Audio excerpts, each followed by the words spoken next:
ہماری خداوند یسوع کی انجیل مقدس متی کے مطابق اس کا 6 باب 7 سے 15 آیات تک۔ اس وقت یسوع نے اپنے شاگردوں سے کہا، اور جب تم دعا کرتے ہو تو غیر قوموں کے لوگوں کی مانند بک بک نہ کرو، کیونکہ وہ سمجھتے ہیں کہ ہماری زیادہ گوئی سے ہماری سنی جائے گی۔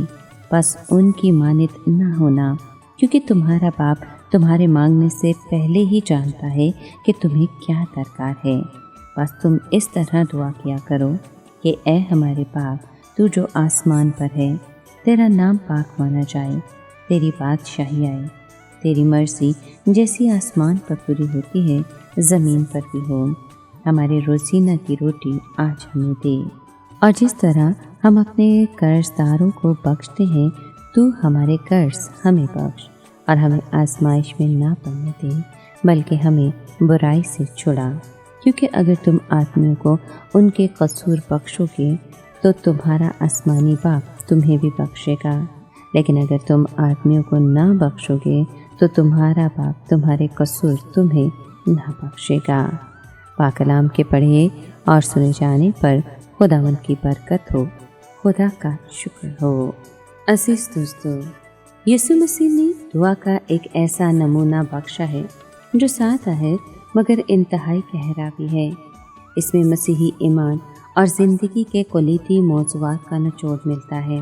وہ موضوعات یہ ہیں، یعنی خدا کی تعظیم، خدا کی مرضی کے تابع ہو جانا، اپنے وجود کے لیے خدا پر انحصار کرنا، معاف کرنے والی زندگی اختیار کرنا، برائی سے بچاؤ کے لیے خدا کی مدد چاہنا۔ اس دعائے نمونے کے ذریعے سے یسوع مسیح ہمیں دعا کے مقصد کا اثر نو جائزہ لینے کو کہتا ہے۔ دعا کا مقصد خدا کو اچھے الفاظ سے متاثر کرنا نہیں، بلکہ اپنے آسمانی باپ کے ساتھ اپنے تعلق کو مزید گہرا اور مضبوط بنانا ہے۔ خدا ہمارے بتانے سے پہلے ہماری ضروریات سے واقف ہے۔ یہ بات تسلی بخش ہے کہ خدا کے ساتھ اور خدا کا ہمارے ساتھ رشتہ اس پر ہمارے بھروسے اور انحصار کا رشتہ ہے۔ اس دعا میں یسوع مسیح دعا کا ایک خاکہ بیان کرتا ہے۔ دعائے ربانی اگرچہ سادگی کا ایک اعلیٰ نمونہ ہے، مگر اس میں گہری سچائیاں پائی جاتی ہیں۔ ہمیں دعا کے اس نمونے پر فخر ہونا چاہیے۔ یہ یسوع مسیح کی تعلیم کا خاصہ ہے۔ جب ہم خدا کو باپ کہتے ہیں تو یہ دعا ہمیں خدا کے ساتھ رشتے میں اور قریب لے آتی ہے۔ مسیحیوں کے علاوہ اور کسی کو خدا کو باپ کہنے کا حق نہیں ملا ہے۔ اس دعا کے الفاظ جب دل اور باطن سے کہے جاتے ہیں تو ہم یسوع مسیح کی شباہت میں بڑھتے جاتے ہیں۔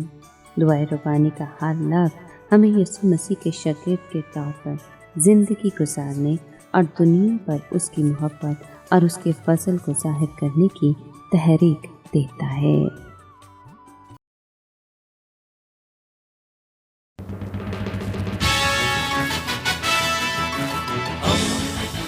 دوستی کا پیمبر، ریڈیو ویریتاس ایشیا۔